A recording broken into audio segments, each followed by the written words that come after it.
directions here, and then we'll be able to talk. When we talk, I want you to talk to me. Yeah. Okay?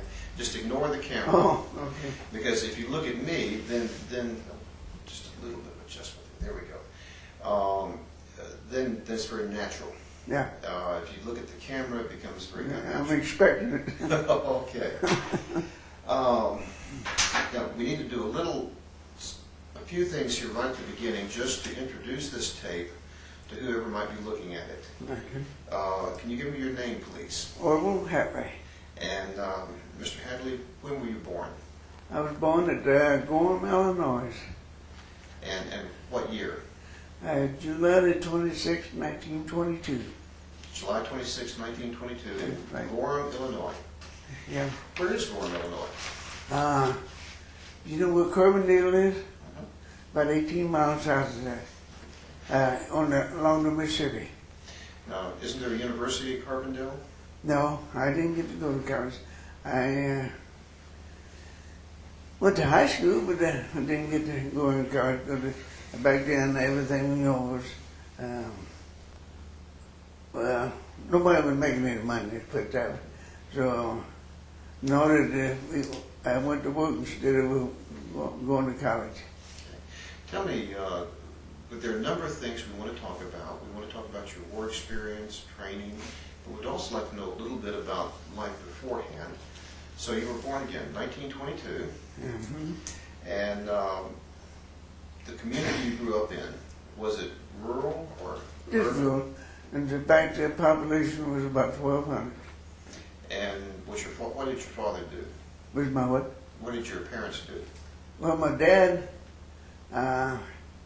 he had worked on the railroad, Illinois Central Railroad.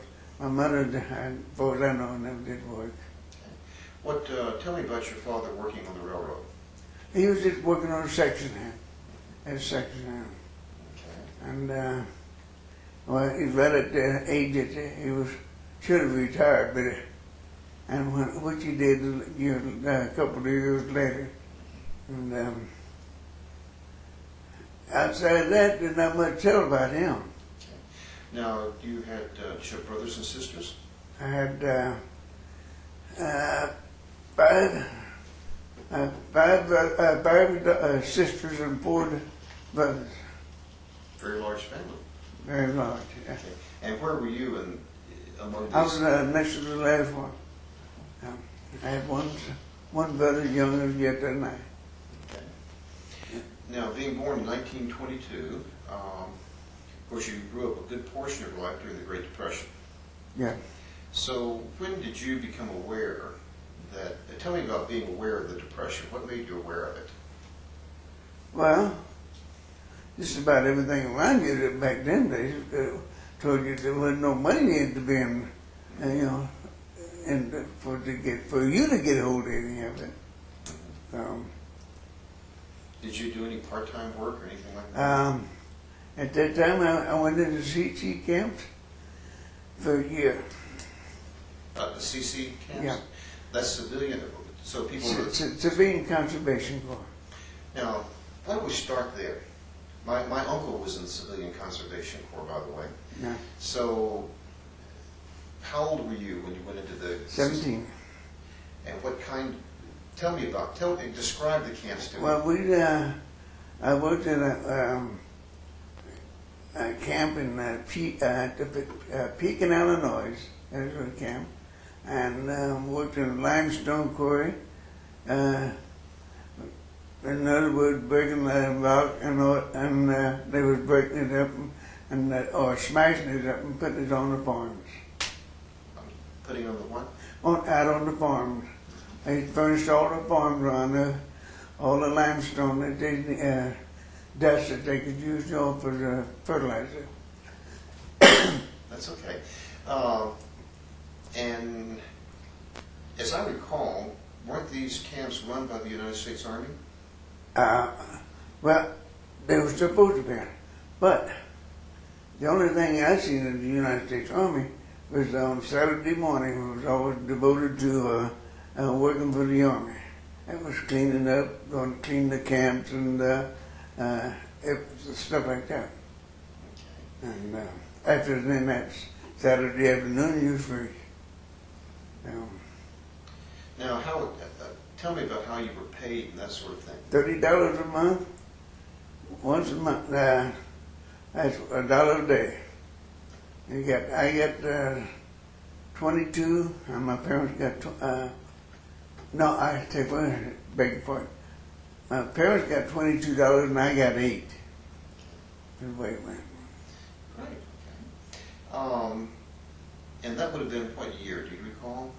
That year was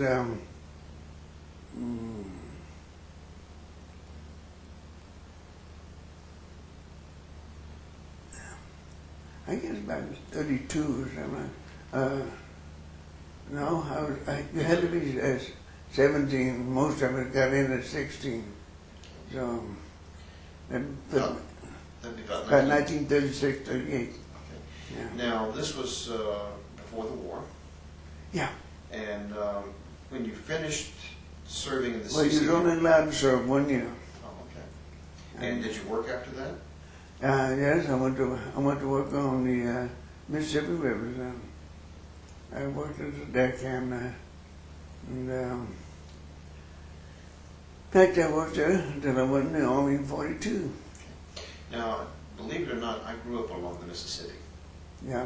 down in southeast Arkansas. So tell me about, you worked as deckhand. Was this on a boat, I'm trying? So tell me about that. On a boat pushing barges, and I was working for an outfit called Federal Barge Line. And we picked up our tows in St. Louis and dropped them off at New Orleans. And a lot of times, some of it along the way. So what do you remember about New Orleans? Big one?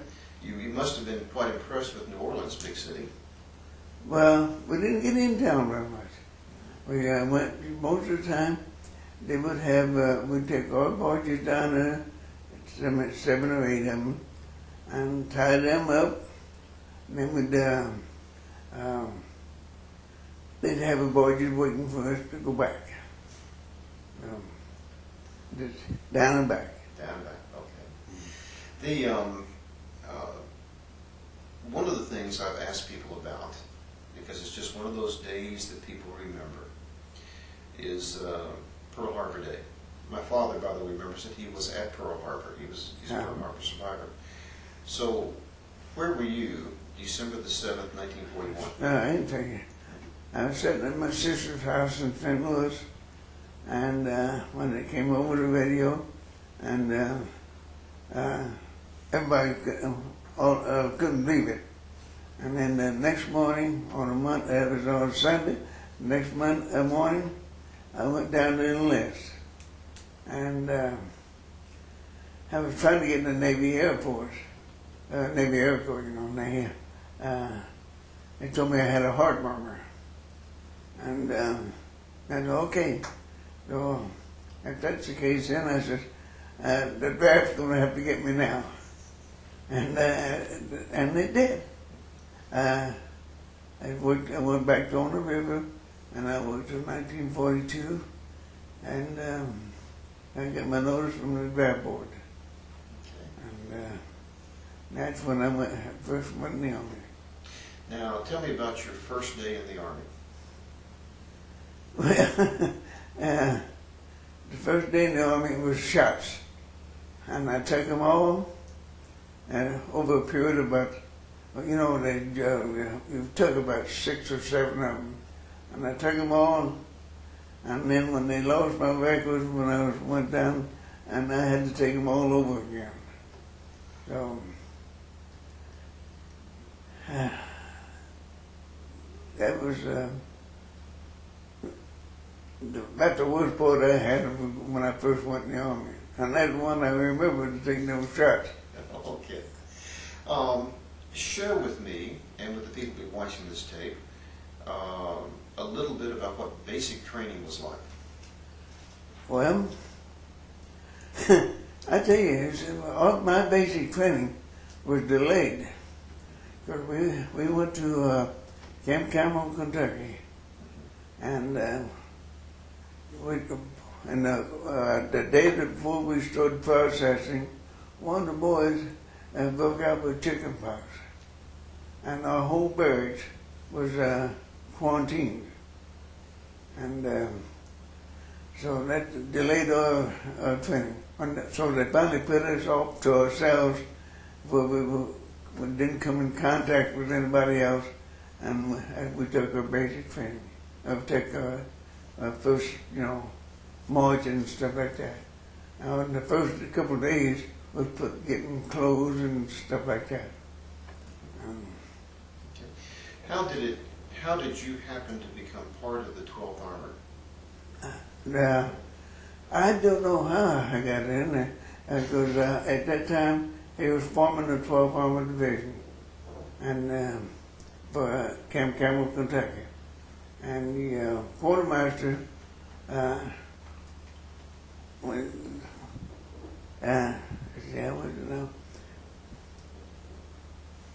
they were issuing all of our clothes to us, and the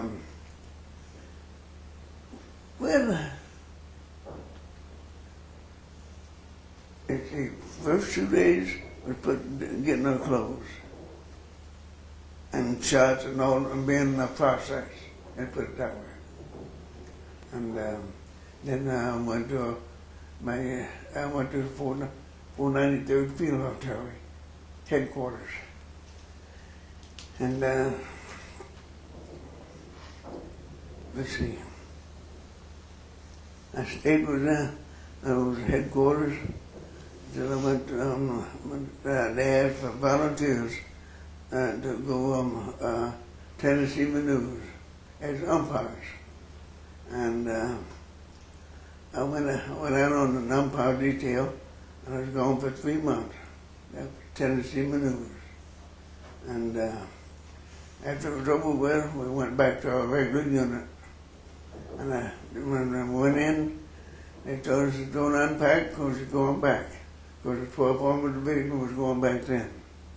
And they gave us 2 weeks leave, and we had to report in to the 12th Armored when we come back.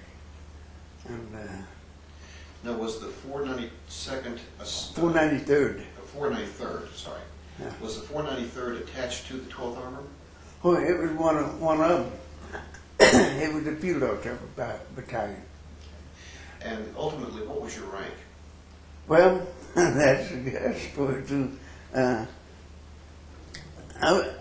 always had been having a good time, and so I went home, and I went back. I went all the way to St. Louis from Fort Knox, or Campbell, Kentucky, and I missed my bus connection going back. And I got on the Friday, I made T5, technician 5th grade. And I got in there St. Louis, going back Sunday, and I missed my bus connection, and I didn't get into camp until Monday noon. And I walked in, the captain told me, the first sergeant was in the day room, he says, don't stop here, go on one end to the old man, and I did. And I walked in, he says, Hatley, he says, you just made T5 Friday, didn't you? I said, yes, sir. And we had to show him on that weekend. And he said, you just made Corporal Friday. I said, yes, sir. He says, and lost it on a Monday. That is, I made it on weekend and lost it on the weekend. And I didn't get it back until I got off of Tennessee maneuvers. I don't remember what date that was. But I got off in October with the 12th Armored. And then we come back we went back to our old unit, headquarters, 493rd. And at that time, they was reorganizing the 12th Armored Division. And so I missed most of my, by being on maneuver for 6 months, I missed most of my boot camp and all that, all the drills and all that, because I was out on the maneuvers. And so I didn't have no job when I got down to Campbell, Barclay. And so they shipped me to the sea battalion to before I get some more training in. And from there I was just shipped around here and there, every place. And so I got tired of it, and I volunteered to go to the infantry. And I went over to the 66th Infantry Company. And that's with 12th Armor? They got me to 12th Army. I never went into anything else except the 12th Army. In a minute, I want to come back to Barclay and that sort of thing. But you mentioned being something that interests me. What? You talked about being an umpire. Now, very few people today would know what the life of a military umpire was like. So, share with them what an umpire did during the Tennessee maneuvers. On maneuvers? Well, okay. It was acted out like a regular war. Okay, they give us coordinates on a map of an artillery barrage. And we went to this coordinates. If there's any soldiers is out there within that area where the shell was supposed to hit, why we marked them off as casualties. And they were out of that problem for that week. And it wasn't a bad deal, but so it fouled me up a lot of time. I'm sorry? It so fouled me up a lot of time. What do you mean by fouled you up? Well, I mean, what I meant overall, because I didn't have no training in my regular company, see? So I just a floater, you might say, just everywhere.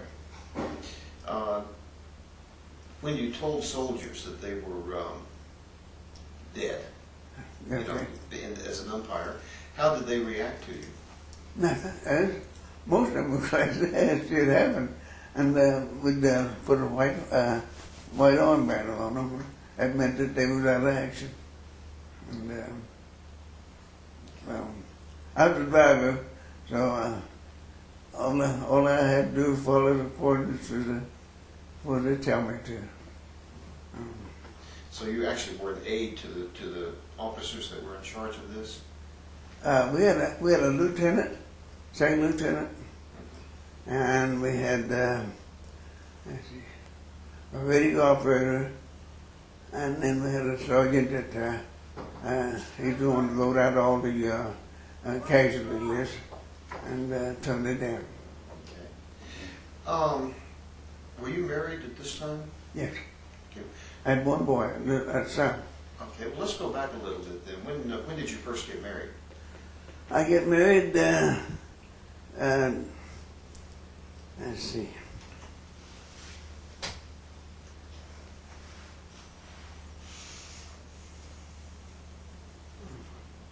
I don't remember what day it was when I got married. I'll be honest with you. There's so much that passed. Which, were you in the military at that time? Yeah. Okay, you were already in the Army. Yeah. Okay. How did you meet your wife? Well, I got off, at the time I met my wife, I was working out on the river.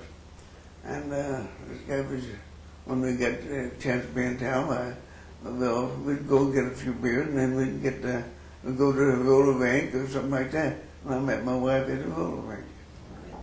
And, she was 17 and I was 18 years old at the time. Okay. And you got married, and... I got married about almost a year later. Just before I went in the Army, I got married. Okay. And so, was your wife able to go to Camp Campbell? Hmm? Was your wife able to come with you to Camp Campbell? Yeah, but it was so havoc, and you couldn't find any place there. She'd come down and stay for a couple of weeks at a time, and then she'd have to go back home. Then she worked 2 She was working for a bank in St. Louis, and she couldn't get that much time off. How about now, when you came to Camp Barkley, was your wife able to come to Abilene? Yeah, she come down and stayed about 3 months for me. And it was hard getting places to live. I had just a one bedroom and kitchen privileges. Over down What was, so she's from St. Louis, yeah, big city. yeah. How did she feel about Abilene? Well, she didn't like it, but she followed the rules, I guess. And, Now, you had one child at that time. we had one child a year later. He was born in December the 10th, 1943, 1942. right after I went in the Army. Right. Okay. So you now did she take that infant with her to Abilene? No. Okay. So her mother taking care of him. And when he come down for 2 weeks, she said, no, I'm going to take the kid down there with her. Okay.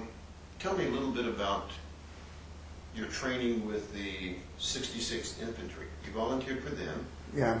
and what did you do? What was your job? I was a rifleman in a machine gun squad. Okay. And had this all it was heights, and learned how to shoot, how to use a rifle, the bayonet, and all that.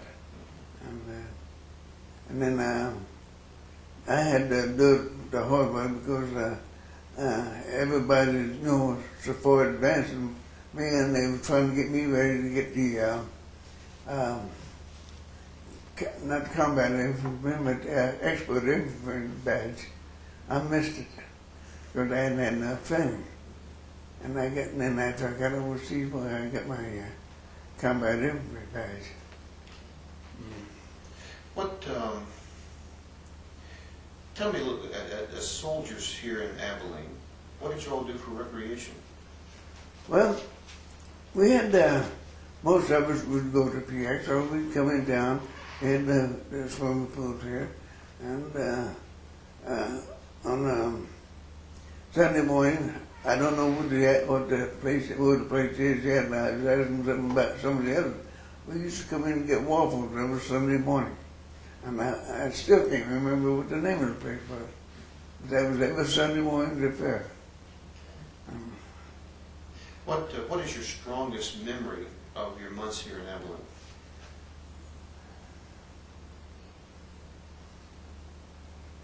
And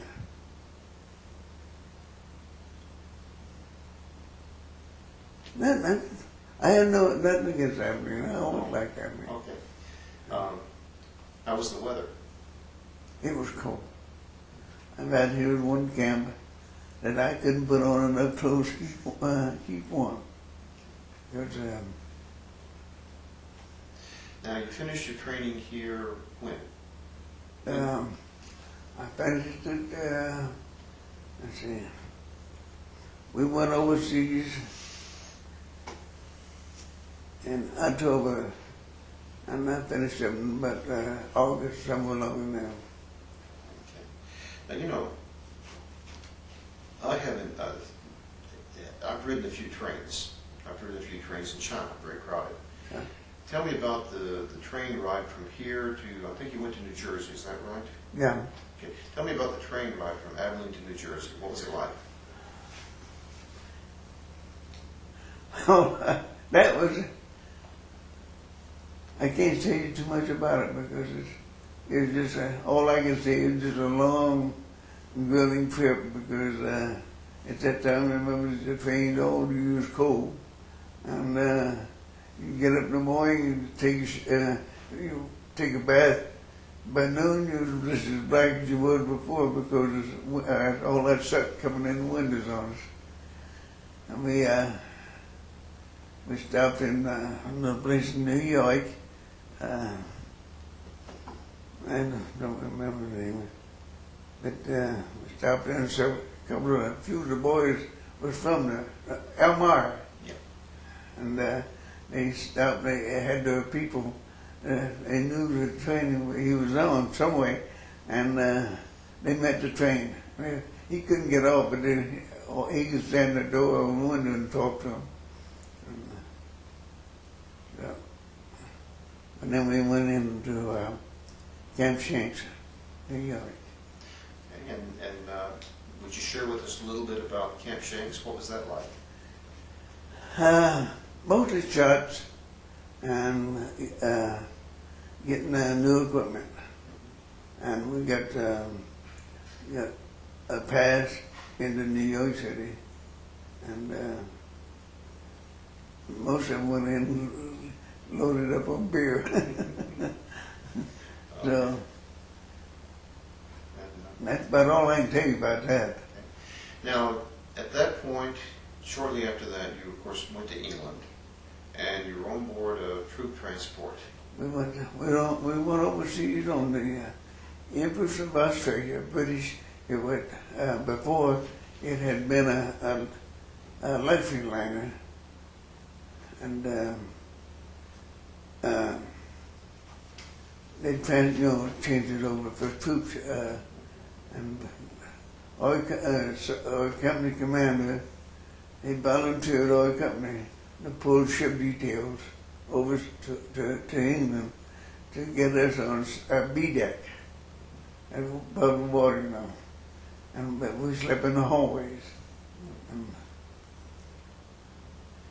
What are some of the things you remember? Tell me about the trip over. well, it was raining most of the time, and a lot of seasickness. And it never bothered me that way. But I'd go on the latrine, and it'd be every place I looked, somebody was heaving, so I got sick too then. And With that many people, I trust it was crowded. oh yeah. But we had, I tell you what, something else. We had beans 3 times a day, morning, noon, and night. And it was still operated by the British, and that was real food for us. What did you think of the British sailors? British sailors, I didn't know too much about them, and we kidded them a lot about turn the lights back on in London for them. It contained nothing about sailing knives. We got overseas. We tangled with them a few times, and we was stationed at Tidworth Barracks, and we went into Salisbury, and our guys over to get a few beers with them, and we got into it with the British soldiers, British paratroopers, rather. What was the cause of some of these conflicts? I don't know, just one word led to another, get the ribbon about that, not being able to fight the war. They had to call the Americans over and like some stuff like that. And you couldn't blame them a bit. There was a phrase the British used to use saying about Americans, that Americans were overpaid, oversexed, and overheated. Yeah. How'd they react to that sort of thing? And the guys, no way that I know of, it didn't bother me. Okay. Because actually, one our fault is they wasn't getting paid the same amount of money. But even what we was getting at the time, I was getting $64 a month. Now, while you were in England and again in France and Germany, tell me about communicating with your wife, talking to them. All we could do was write email. That was it. We didn't pay no postage, and it was just a big sheet of paper like that, and you write what you wanted and folded it over, and that's put it in the mail, and that's the way it went. Free mail. And what were you able tell your wife about your experience? Well, we couldn't tell her nothing.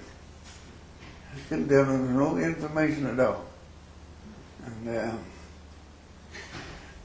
all you do is everyday communication like you do at home now.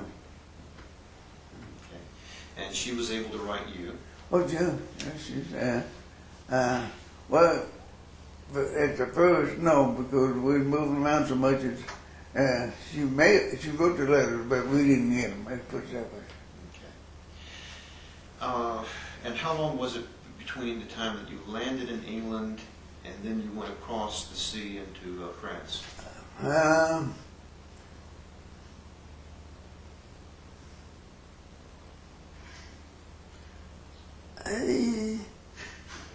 I don't know. Okay, that's okay. You experienced combat. Did I experience yes, I did. Tell me about the first time that you found yourself under fire. First time that you found yourself in combat. Well, it was on a place called Vichy, France. And we took a town, one town. The first time we was on the line, let's put this way, we walked about 3 miles. It was getting shelled all the time. We was up on a hill, and one of our lieutenant, him and one squad was trying to knock out a German tank with a bazooka, and the shells would just glance off, and they turned around and fired, and he got killed instantly. That was our first casualty, and yeah, everybody was good, I guess. But, I know I was. You know, were you prepared for, and you're talking about using a bazooka, I mean your unit used a bazooka. Were you prepared for how tough the German tanks were? Yeah, we had heard that if you shot one on the head end, you wasn't going to knock it out unless it was small, a small tank. But the regular Tiger tank, what we had at that time, we couldn't do it. So how would you take a tank out? What would you do? We called for artillery. And artillery, they would back out when artillery started laying barges down on them. What, I'm sure you made some very close friends. Oh, yeah. Can you share with me any memories of particular friends? I had about 3 or 4, I count them at the time. I had about 5 of us guys that bummed around together all the time. And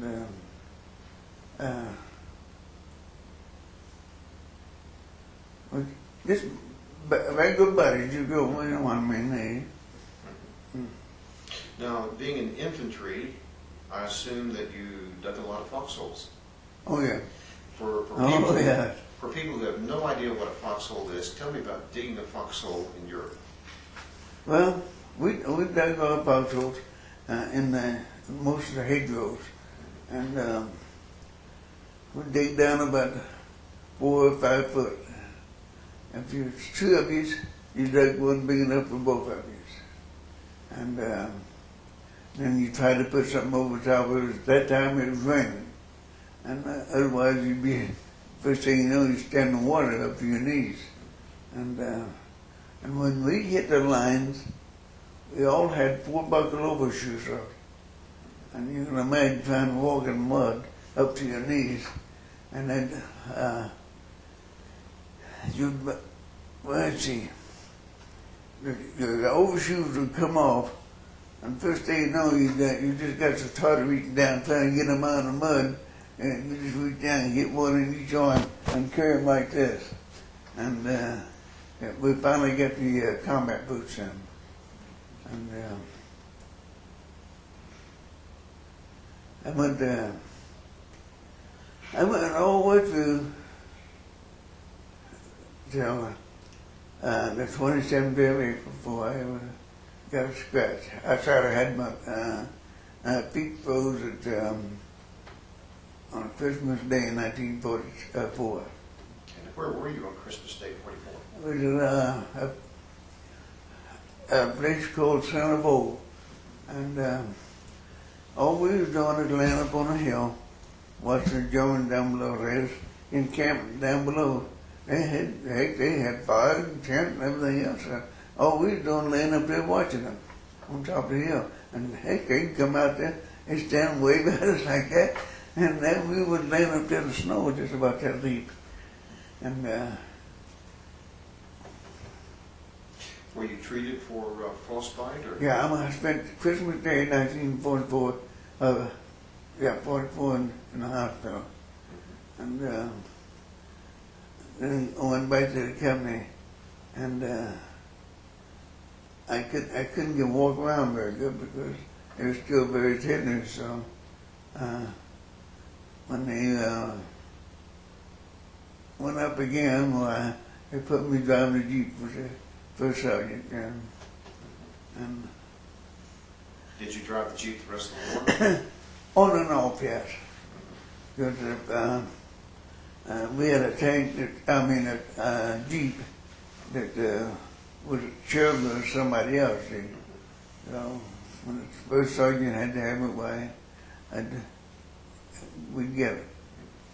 And finally, when we got up at the Como pocket, why, we found one of our own.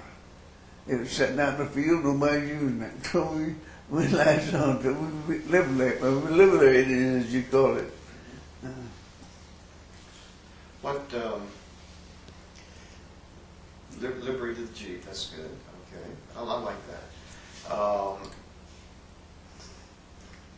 Herlisheim. Were you at Herlisheim? Herlisheim, yeah. Why don't you share a little bit of your memory of Herlisheim? Herlisheim, I was the night before. My squad leader, they told me I wasn't going to go up the next morning because I was going to drive a half track. We had a mortar squad attached to it, 4.2 mortar, and I was supposed to drive them around wherever they had to go, and that's what I was doing. But that night, that day, when the company, we lost the whole company. Now I went back. I drove. Let's see. I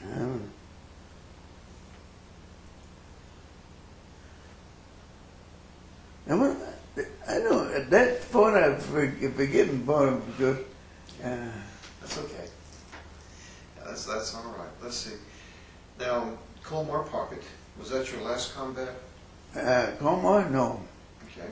Share some more with me then. Now, Colmar, we taken in from before that though. We made the push to the Rhine River for Patton, with Third Army, and then we crossed the Rhine River at Warren. And we was riding the half track most of the time then, and then when we get called back and we're doing the Battle of the Bulge, we went in Colmar, and Porter, I know we were supposed to help them, help the 30. We were relieved by the 36th Infantry, let's put it that way. You know, this is a personal question. Not long ago, one of the veterans sent some of his memories in, and it included the German Home Guard outfit. Yeah. So tell me about the Germans in the last day of the war. What kind of troops were you facing? Mixed. There's a lot of German SS troopers. It was the last day of the war. I was with them. We went up to I stayed with the company until I got to Lindbergh, Germany. And I got hit in the back with shrapnel. And then, but the German troopers they was mixed, everything. But they were still enough to put up a pretty good fight. Every once in a while they'd put up a good fight. Now you were wounded with shrapnel. Was that the end of your Yeah. combat? Yeah, in the lower back. Okay. How serious? Well, obviously, was it your I was serious? in the hospital for about 35 days. And where was this? I was in the 251st General Hospital in Reims. So you stayed in the Reims would be in Germany? No, I had France. That's France, that's See, right. they shipped us back. What they would do, they'd haul gasoline up to the front, was on the C-47s, and then going back, they'd take troops, and they'd carry 27 standing, but after half of that, if there's litters. Okay, and you were on the litter. Yeah. Okay. What? Tell me a little bit about the hospital. Share the hospital. Hospital was good. It was very good. We had a lot of fun with it, and we was able to. Well, we had the nurses, we had the Red Cross girls, and we had the Salvation Army, and all of them was in there too. See, so yeah, Okay. wasn't too bad. In that event, then you weren't part of the. Forgive me. You were not with the 12th Army when they liberated the death camps. Then were you? I was with the 12th Army Division from the time it was formed until I came back to the States in August 1945, and the 12th Army Division busted up, I think about 2 or 3 months after that. Okay. So, did you visit some of the death camps, some of the concentration camps? No, I was there when they were at Lindbergh, because we went up to Lindbergh and they seen all the prisoners. I didn't get to go inside, no, Okay. but I seen them, all the prisoners. How did you get back to America? Well, I came back. I was a detachment. There was 1,800 of us, and we were supposed to go to the CBI with me. Get a 30-day leave here, and then go to the CBI. And CBI is. That was China, Burma, India theater of action, and so we we was in. See, each one of those camps was waiting for ships. There was had a code name on the code name on ours was Camp Lucky Strike, and they had Philip Morris and all that. And while we were waiting there, we waited about 30 days there because we couldn't get a ship. They finally put us aboard a Liberty ship. And this was in Europe to come back to America. Yeah. Okay. And when we while we was there at the Camp Lucky Strike, they dropped the first A-bombs, and then we were there. We were halfway on the way home when the war was over. You know, you mentioned the A-bomb. What was your first impression? Obviously, you didn't know what an A-bomb was. Everybody was glad it didn't happen, and they knew that would be the finish of it. Did you know what an A-bomb was? Well, not only what we read, because it all came out in the stars and the stripes and all that, what an A-bomb was. Okay. You know, one of my favorite things about World War II, speaking of Stars and Stripes, was Willie and Joe. Yeah. And then there was Sad Sack. I've still got at home the one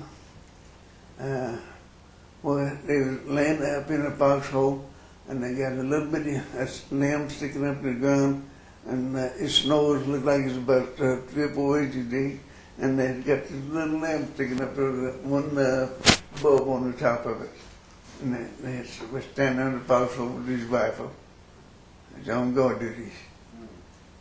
I got that every Christmas. Where I lived, we take it down to the clubhouse, and I put it on the bulletin boards. There's a lot of extra guys there. Now you came back to the States, and of course went back to your wife. And what did you do then? What kind of work did you engage in? I went. Well, I got back in. I got out of the army in October, and then in November I went back to the river. I went back on the boat on the river, and I was working out there. I worked out there until 1957, and then I bought a couple of trucks, dump trucks, and it was getting cold, and I couldn't get no work for them then.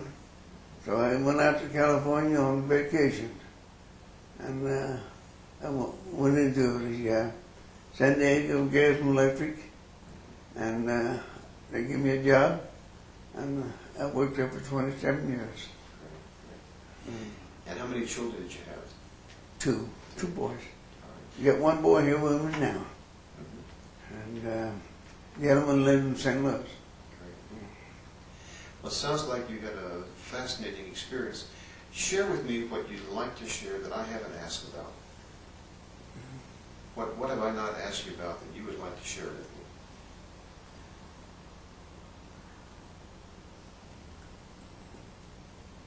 me? Is there an experience you had that There was one experience.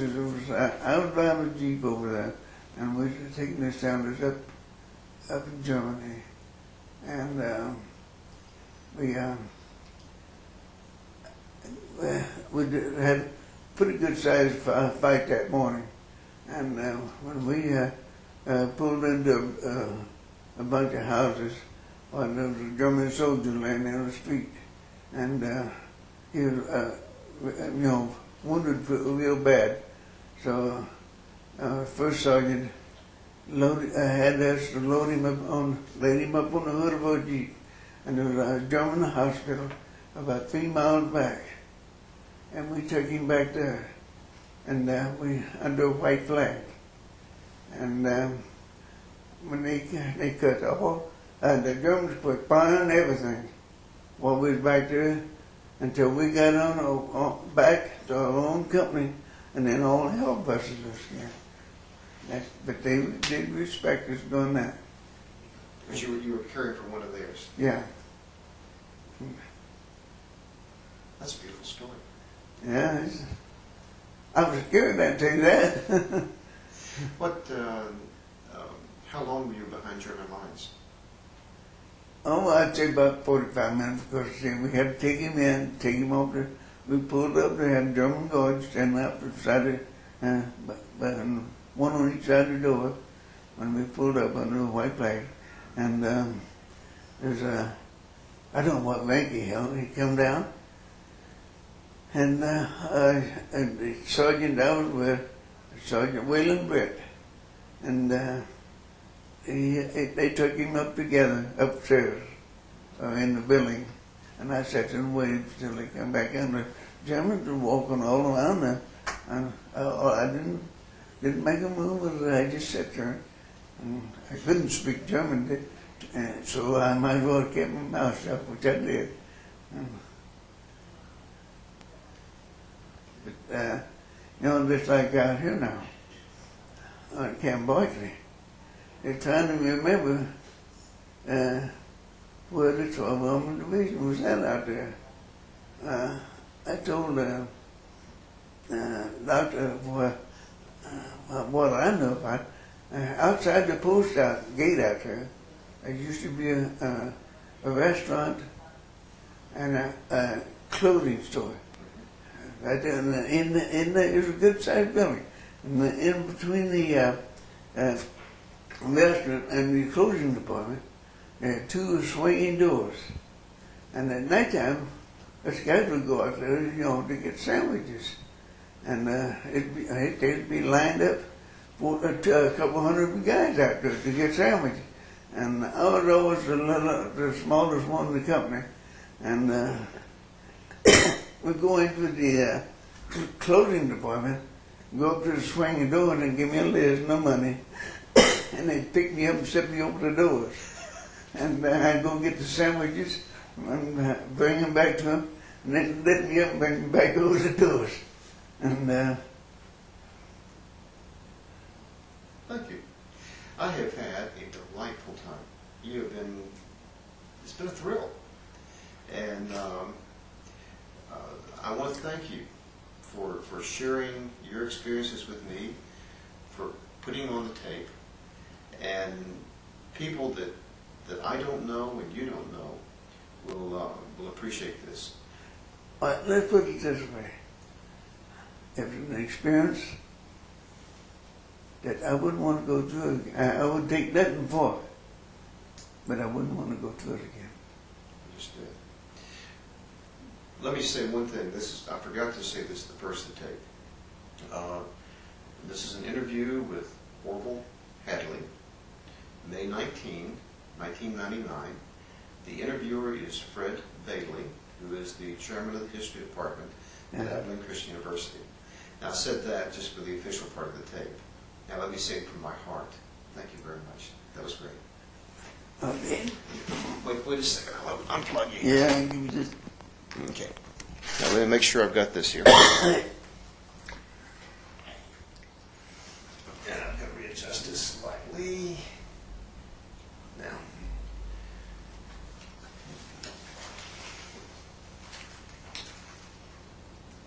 One of the things that we were just talking about when the tape was off for a minute was the fact that apparently you had a business at Camp Barkley. Yeah. Share that with us, will you please? Well, we, Barkley here was a dry county. You couldn't buy beer or anything else.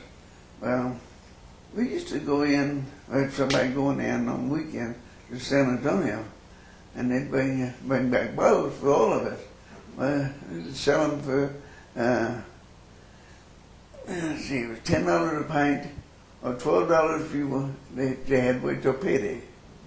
And so just before we was getting ready to ship out, we was getting some to take on the train with us. And we got caught with it. So we had to get rid of it that night.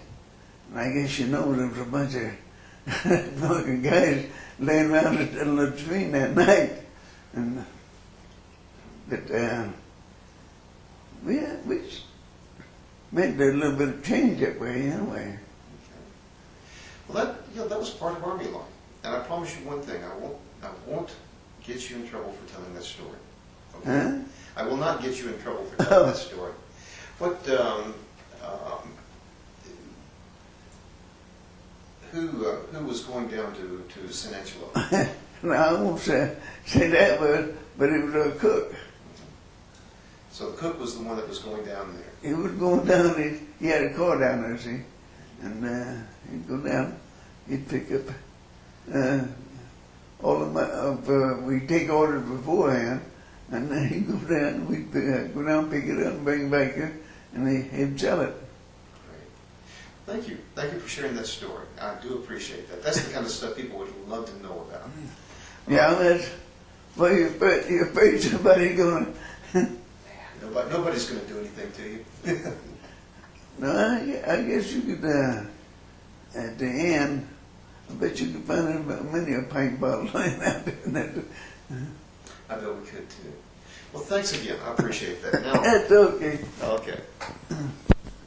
If you don't mind, you just We hold had on. really a guy that Whose muscles? he's muscled Emery. He, video operator in our headquarters, hat track. And it's over in Germany. And I tell you what day it was, the day that they announced, the Sunday that they announced that President Roosevelt had died. And we had there was a German plane come over, and he had two P-47 behind chasing him. And Emory got on the hat track, and machine gun on the hat track. He opened up, and we didn't pay no attention. But noticed one, though, was smoke coming out the tail. And when he went down, and he said, "Oh," says, "I think I got one." And about 10, 15 minutes later, the company commander come out. He said, "Who's doing all that firing?" And we told him, said, "I was, sir." And he said, "You know what?" Said, "You just knocked down one of our own planes." And in the meantime, Emory was trying to putting up a Swarovski on his door of his hat pack. And when he told him that, he says, "You just knocked down one of our planes." He said, "Oh, don't make it to me." He just marked it off like that and put an American flag there. Oh my. And that'd be friendly fire. Do you know anything about the pilot? Did he make it or not make it? No, he probably parachuted out because that was the only plane that was in the air. It was them two. Good. Okay. Great. Any other stories you think you might like to tell? All righty. Well, now, thank you. Thank you very much, Mr. Hatley.